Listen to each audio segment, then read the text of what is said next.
रात के लगभग 11 बजे थे। हल्की बारिश अभी अभी रुकी थी। सड़क पर पानी चमक रहा था और चारों तरफ घना अंधेरा फैला हुआ था।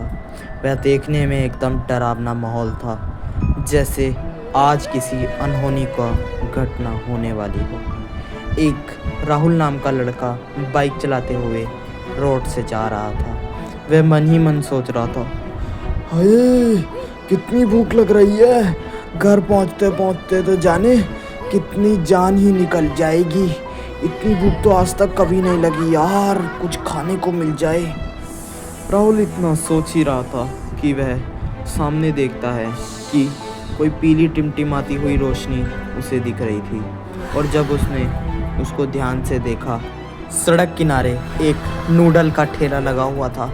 जी हाँ, नूडल्स का।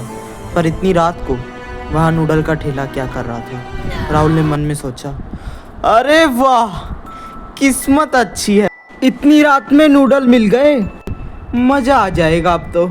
शुक्र है और भूख भी खत्म हो जाएगी। हे भगवान तेरा धन्यवाद। राहुल ने बाइक रोककर ठेले के किनारे लगाई और ठेले की तरफ बढ़ गया। राहुल ने वहां जाकर देखा तो एक औरत नूडल्स बना रही थी। वह औरत देखने में काफ़ी डरावनी थी। उसके बाल सफ़ेद थे और साड़ी भी एकदम सफ़ेद, आँख लाल रंग की। राहुल ने बोला, माँ जी, एक प्लेट नूडल्स मिल जाएंगे क्या? बहुत भूख लग रही थी। और उसका दाम क्या है? माँ जी थोड़ा जल्दी बना देना, काम से मेरे को जाना है और बहुत जल्दी ही निकलना है यहाँ से। तभी वह औरत उसकी तरफ देखती है और कहती है, बैठ जा, अभी थोड़ी देर में बना कर दूंगी। मैं तेल लेने जा रही हूँ, तेल खत्म हो गया है, तुम्हें नूडल्स बना कर देती हूँ। वह औरत की आवाज़ और उसका नज़रिया कुछ ठीक नहीं लग रहा था। वह औरत भूतिया लग रही थी। औरत एकदम अजीब से बाल और कपड़ों में थी। राहुल के मन में आता है, यार बड़ी ही अजीब औरत है, ऊपर तक नहीं देख रही कि ये क्या हो रहा है मेरे साथ। कहीं मैं कोई गलत काम तो नहीं कर रहा और फंस वगैरह तो नहीं जाऊंगा। यार बड़ा डेंजर लग रहा है। एक लंबे बिखरे बाल, आधा चेहरा ढका हुआ ऐसी औरत आखिर वहाँ क्या कर रही थी?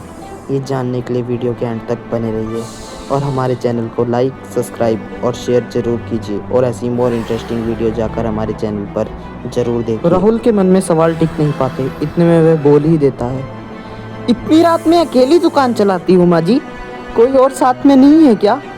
तभी वह औरत बोली, रात ही तो मेरी है, दिन का समय तो अच्छा ही नहीं लगता, क्योंकि उस समय में किसी को दिख नहीं पाती।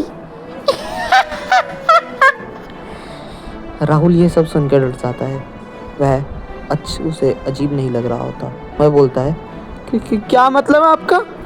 मैं समझा नहीं।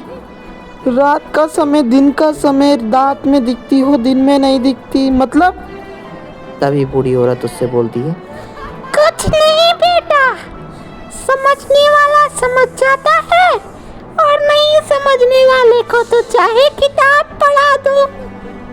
तभी कढ़ाई से उठती काली भाप देखकर राहुल बेचैन सा हो जाता है। उसे अच्छा नहीं लगता कि उस कढ़ाई से काली भाप क्यों निकल रही थी। राहुल लकड़ी के बेंच पर बैठ गया और उस बूढ़ी औरत से बोला, माँ जी बुरा न माने तो एक सवाल पूछूं ऐसे, ये कढ़ाई में से काला धुआं क्यों निकल रहा है? कोई बात नहीं, आप बनाइए मैगी, मैं खा लूँगा।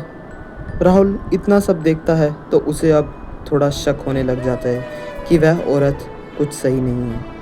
उसके बाद राहुल की नज़र पीछे को घूमती है तो वह देखता है कि उसके पीछे लाल नींबू और मिर्ची लटके हुए हैं। वह उसे देखकर घबरा जाता है। वह मन में सोचता है, अरे यार, ये झाड़ पर इतने सारे नींबू और मिर्ची क्यों लटके हुए हैं? कहीं कुछ गड़बड़ तो नहीं भूत वगैरह की? क्योंकि दादी ने बताया था अक्सर नींबू और मिर्ची वहीं लटके होते हैं जहाँ पर भूत प्रेत का निवास रहता है। कहीं मैं कहीं गलत तो नहीं फंस रहा? लगता है मुझे यहाँ से उठकर जाना चाहिए, ये एरिया मेरे लिए सही नहीं है। राहुल जल्दी से जल्दी नूडल खाने का प्लान बनाता है और वहाँ से जाता है। इतने में वह मन में सोच ही रहा था कि बूढ़ी औरत वहाँ से नूडल लेकर आ जाती है और राहुल के पास रख देती है। राहुल वह नूडल देखता है तो उसमें से खुशबू काफ़ी ही अच्छी आ रही होती है। राहुल उस खुशबू को सूंघकर बहुत खुश हो जाता है।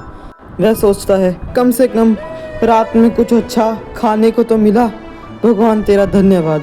राहुल उसका पहला कोर लेता है। राहुल जैसे ही उसे खाता है उसका टेस्ट एकदम गंदा हो जाता है, जैसे उसमें रेत मिलाई हुई हो और सूखी राख भी डाली हो। उसका स्वाद बिल्कुल गंदा होता है। राहुल तभी बोलता है, अरे माँ जी, आपने ये कैसा मजाक किया है मेरे साथ? इसमें तो स्वाद ही नहीं है, इसमें से तो ऐसा स्वाद आ रहा है जैसे किसी की राख डाली हो इसमें। माँ जी, सच बताऊं तो अब मुझे आपकी हरकतें सही नहीं लग रही। अब मैं ये कुछ नहीं खा रहा, मैं यहाँ से जा रहा। तभी राहुल को कुछ अजीब सा लगता है। तभी वह चुड़ैल उसकी तरफ देखती है और बोलती है, पता लग ही गया तुम्हें। तो सुनो, ये जो नूडल्स है इसमें मरे हुए लोगों की राख डलती है और तब ये तैयार होती हैं। राहुल ये सुनते ही चौंक जाता है। तभी चुड़ैल बोलती है, अभी और सुनो, खत्म नहीं हुआ सच। तभी राहुल बोलता है, नहीं नहीं, आप मेरी बात सुनो, मैं आपको पैसे दे रहा हूँ और यहाँ से जा रहा हूँ। तभी चुड़ैल बोलती है, इतनी जल्दी? इतनी मुश्किल से तो तुम्हें बना कर दी है, इतनी जल्दी चले जाओगी?